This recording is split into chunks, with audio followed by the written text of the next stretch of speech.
Христианские притчи. Наследие святых отцов. Человек и свеча.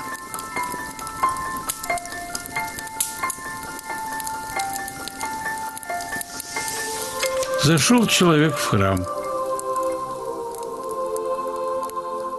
поставил свечу за упокой душ родителей и ушел, считая свой долг выполненным.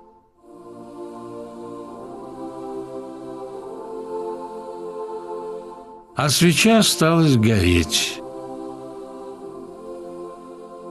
Ах, как она старалась! И восковые слезы лила, и в низком поклоне перед распятием склонилась. Словом, делала все за человека. Но сделала ли?